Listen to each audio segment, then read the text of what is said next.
Please review the tags and warnings before listening. You can visit the original fic by clicking the link in the description. Shamed and Shorn, Chapter 3. The road to recovery was tedious and too slow for Thorin's liking.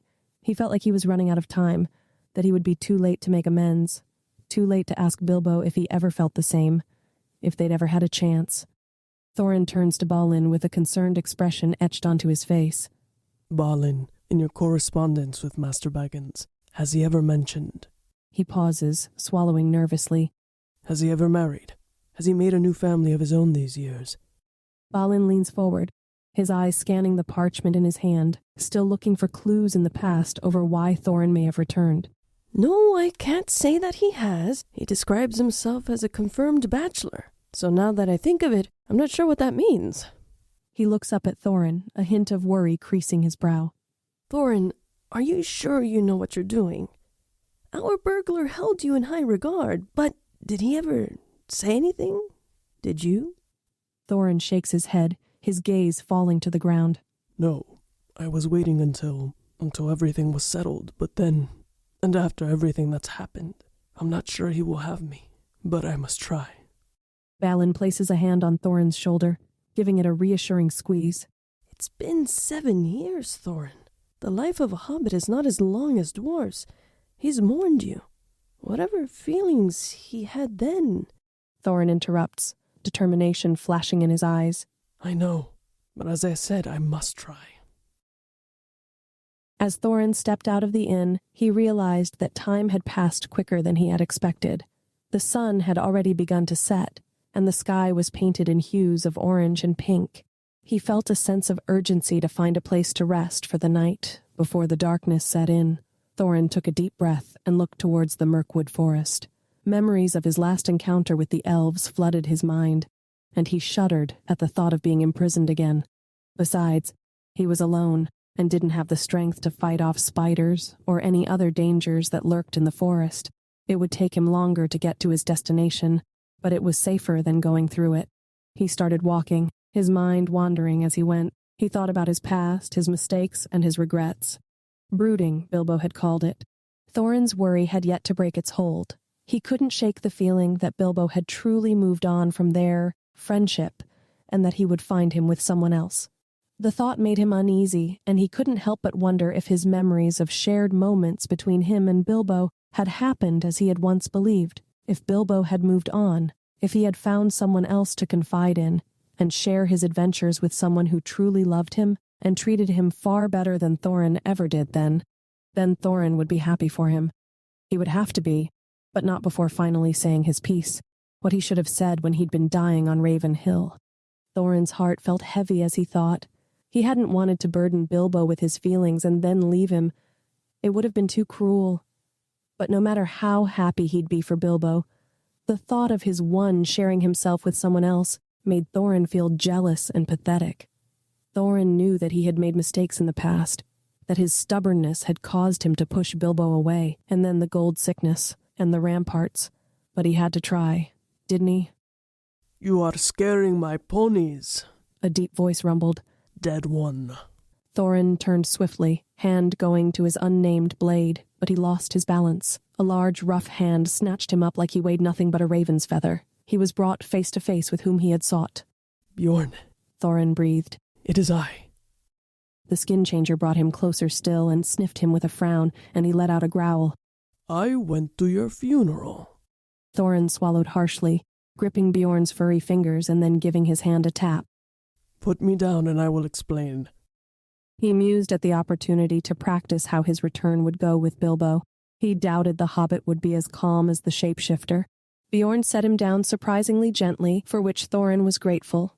He'd clearly underestimated his lack of strength. Speak, I will hear you. With that, the skin changer walked on ahead and Thorin followed. Thorin told him as much as he could, revealing none of the dwarves' secrets.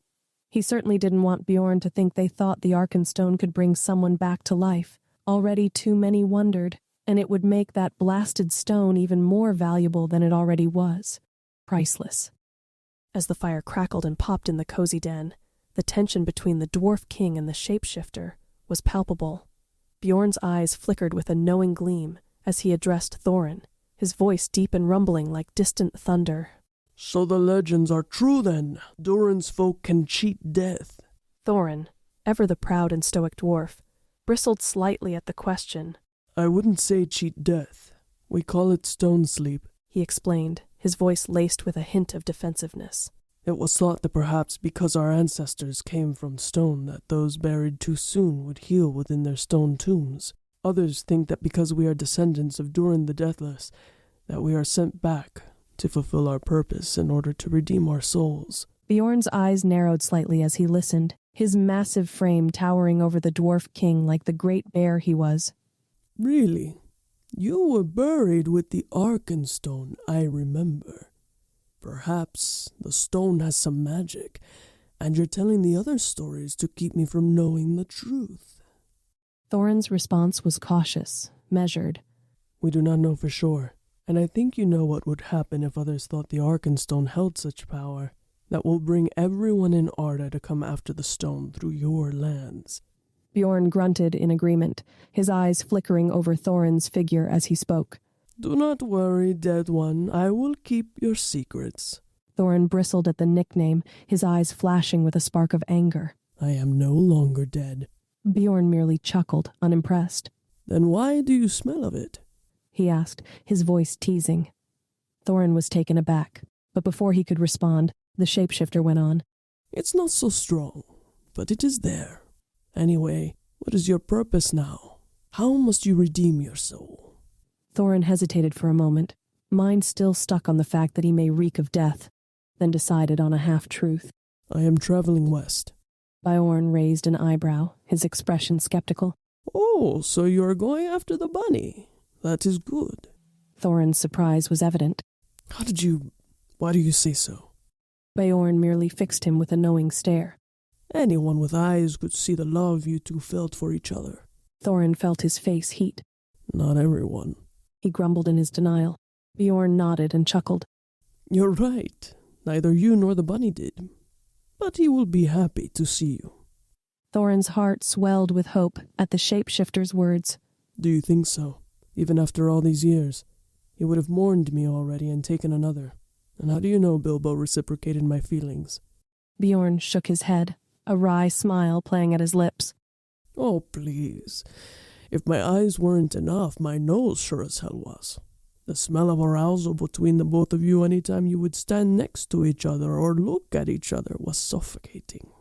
Thorin would have been embarrassed or insulted had he not been absolutely delighted to hear the news. He was left speechless, his heart soaring with newfound hope and joy. The thought of seeing Bilbo again after all these years filled him with a sense of longing and anticipation that left his heart racing. And with Bjorn's words ringing in his ears, he knew he had to find the Hobbit and tell him the truth, no matter the cost. Thorin hid his smile in his ale and changed the subject. I must admit that my journey has taken its toll on me.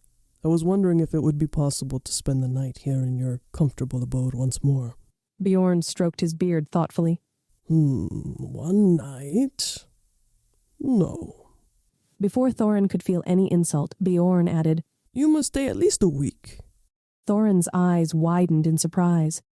A week? That's excessive, don't you think? Bjorn shook his head. Not at all. It is a long way to your bunny, and you are too weak and skinny to make it in one piece. You need rest and nourishment before you embark on your journey. Thorin bristled at the suggestion that he was weak, but it was true. I wish to see Bilbo as soon as possible before my kin try to search for me, if they search for me. And they'd better not, if they knew what was good for them. Bjorn chuckled. Yes, but trust me, a week under my care will do you good. Thorin grudgingly agreed, realizing that Bjorn was right. Very well, a week. The week passed by in a blur for Thorin, who spent most of his time retraining his body and eating. His sleep was fitful, if he slept at all. He was cold. He was always cold. At first, Thorin struggled to eat anything, but Bjorn was not one to take no for an answer. He would sit by Thorin and stare at him until Thorin finally relented. Slowly but surely, Thorin's strength increased, and he filled out his clothes a bit more. Bjorn was pleased enough with his progress to let him leave with a pony, and more food than Thorin thought the beast could carry. After saying his farewells, Thorin stopped by Bjorn's oak and picked up an acorn, placing it in a pocket by his heart. Thorin traveled for weeks, making brief stops as necessary. He had decided to avoid Rivendell, not wanting to risk running into any elves or other unwanted company. Instead, he worked in the towns of men along the way, doing odd jobs for food and a place to sleep. He traveled through all kinds of weather. Despite the harsh conditions Thorin's body was no longer used to, he pushed on. He knew he'd lost the little weight he'd gained at Bjorn's and did not eat as many meals as he should have. But he kept himself focused, his mind set on his ultimate goal: get to his burglar. On such a long journey, there are bound to be a few challenges. Thorin had to deal with 2 starving goblins who had tried to ambush him, but they were easy enough to dispatch, much smaller and weaker than he. He was quite certain he'd caught a cold at some point, coughing and feeling chills on and off. Still, he pressed on. The closer he got to the farthings, the more desperate he became, the faster his legs took him despite the agony they were in, and the blisters on his feet. Finally, Thorin reached the Shire. He waited out of sight until dark, not wanting to attract any attention from the curious hobbits. He walked through the winding dirt paths, his feet finding their way without him having to think about it. He did not lose his way this time. As he approached a familiar round green door, his heart quickened. This was it. He had made it back. Thorin took a deep breath and knocked on the door. It was a long moment before he heard quiet footsteps on the other side, and some grumbling about it being too late for guests. To have dinner, so if you would kindly... And then the door slowly opened. Thorin held his breath. There was Bilbo, annoyed, but holding a polite smile while in a dressing gown and loose, soft pajamas, with the glow from his smile illuminating the curls on his head like some ethereal, beautiful creature. Bilbo's eyes widened and his jaw grew slack. I'm sorry. He trailed off, and the hobbit's breathing turned shallow. Who? What? Bilbo raised a finger and pointed it at Thorin. His eyes glazed over entirely with confusion and recognition all at once. You... who? It didn't seem like Bilbo would recover fast enough, so Thorin aided him. Master Berg. Thorin didn't get to finish because at the sound of his voice, Bilbo flinched back so quickly he lost his balance, crashing onto the floor with a terrified scream. Well, thought Thorin, this was probably as bad a reaction as he had imagined he'd get. Thank you for listening. Please leave a like and make sure to subscribe for more content like this.